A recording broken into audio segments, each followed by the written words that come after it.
उत्तर प्रदेश विधानसभा चुनाव ऐलान के साथ ही राजनीतिक मंसूबे पूरे करने की चाह में सियासी पाला बदलने का सिलसिला अब शुरू हो गया है। सूबे में कई दिग्गज चेहरों ने चुनावी वैतरणी पार करने के लिए समीकरणों के मद्देनजर नए सियासी ठिकाने तलाश में दल बदलना शुरू कर दिया है। ऐसे चेहरों में कोई एक शख्स या एक सियासी पार्टी नहीं है, बल्कि हर पार्टी एक दूसरे के नेता को अपने खेमे में लाकर बड़ा सियासी संदेश देने में। ऐसे में जितिन प्रसाद से स्वामी प्रसाद मौर्य तक 2022 यूपी चुनाव में सबसे बड़े दल बदल करने वाले नेताओं के बारे में आज हम आपको बताएंगे। स्वामी प्रसाद मौर्य उत्तर प्रदेश की योगी सरकार में कैबिनेट मंत्री रहे। स्वामी प्रसाद मौर्य बीजेपी छोड़ सपा का दामन थामने जा रहे हैं। 5 बार के विधायक स्वामी प्रसाद मौर्य ओबीसी के बड़े नेता माने जाते हैं, जो 14 जनवरी को अपने समर्थकों के साथ साइकिल पर सवार होंगे। सपा प्रमुख अखिलेश यादव के साथ उनकी मुलाकात भी हो चुकी है। वहीं यूपी चुनाव से पहले गांधी परिवार के करीबी माने जाने वाले जितिन प्रसाद ने कांग्रेस छोड़कर भारतीय जनता पार्टी का दामन थाम लिया। बीजेपी ने उन्हें एमएलसी के साथ साथ योगी सरकार में कैबिनेट मंत्री बनाया, जिसके जरिए ब्राह्मण समुदाय को सियासी संदेश देने की रणनीति मानी गई। वहीं पश्चिमी यूपी के दिग्गज जाट नेता और पूर्व सांसद हरेंद्र मलिक ने भी 2022 चुनाव के ऐलान से पहले ही कांग्रेस छोड़कर सपा की साइकिल पर सवार हो गए थे। हरेंद्र मलिक के साथ साथ उनके बेटे पूर्व विधायक पंकज मलिक ने भी सपा का दामन थाम लिया। दोनों ही नेता प्रियंका गांधी के करीबी माने जाते थे। वहीं यूपी पंचायत चुनाव के बाद ही पूर्व मंत्री लालजी वर्मा को मायावती ने बसपा से निष्कासित कर दिया। इसके बाद लालजी वर्मा ने सपा का दामन थाम लिया। वहीं बसपा के संस्थापक सदस्य रहे रामअचल राजभर को भी मायावती ने बाहर कर दिया था, जिसके बाद वो भी सपा का दामन थाम कर साइकिल पर सवार हो गए।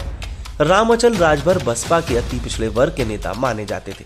मायावती की सभी सरकारों में मंत्री रहे और बसपा के प्रदेश अध्यक्ष से लेकर राष्ट्रीय महासचिव तक रह चुके हैं। वहीं उत्तर प्रदेश के पूर्व मुख्यमंत्री कमलापति त्रिपाठी के पुत्र ललितेश पति त्रिपाठी ने कांग्रेस छोड़कर टीएमसी का दामन थाम लिया। ललितेश गांधी परिवार के करीबी नेताओं में गिने जाते थे। वहीं पूर्वांचल के बाहुबली और ब्राह्मण चेहरा माने जाने वाले पूर्व मंत्री हरिशंकर तिवारी के परिवार ने बसपा को छोड़कर सपा का दामन थामा। हरिशंकर तिवारी के बेटे विधायक विनय शंकर तिवारी, पूर्व सांसद कुशल तिवारी और भांजे गणेश शंकर पांडे ने बसपा को छोड़ सपा की सदस्यता ग्रहण की। तिवारी परिवार के छोड़ने से बसपा के ब्राह्मण राजनीति को झटका लगा। वहीं संत कबीर नगर से विधायक दिग्विजय नारायण उर्फ जय चौबे बीजेपी छोड़ सपा की साइकिल पर सवार हो गए। पूर्वांचल में जय चौबे का अपना सियासी कद है और चुनावी जोड़ तोड़ के माहिर भी माने जाते हैं। वहीं पश्चिमी यूपी के दिग्गज नेता और मुस्लिम चेहरे इमरान मसूद ने कांग्रेस को छोड़कर सपा की सदस्यता ली। सहारनपुर की सियासत में इमरान मसूद बड़ा नाम है। वहीं मुजफ्फरनगर से पूर्व सांसद और विधायक रहे कादिर राणा ने बसपा छोड़कर सपा का दामन थाम लिया। कादिर राणा को मुजफ्फरनगर की सियासत के मुस्लिमों के बीच अच्छा खासा असर देखा जाता है। वहीं सोनिया गांधी के संसदीय क्षेत्र रायबरेली की सदर विधानसभा सीट से विधायक रही अदिति सिंह ने बागी रुख अपनाया था और हाल ही में कांग्रेस छोड़ 2017 में भाजपा से टिकट ली और जीती। अदिति सिंह लखनऊ की सरोजनी नगर से विधायक है। वहीं उन्नाव से सांसद रही अन्नू टंडन ने कांग्रेस छोड़कर सपा का दामन थामा। अन्नू टंडन 2009 में कांग्रेस के टिकट पर उन्नाव से चुनाव जीतकर लोकसभा पहुंची थी, लेकिन पिछले 2 चुनावों से लगातार हार रही थी।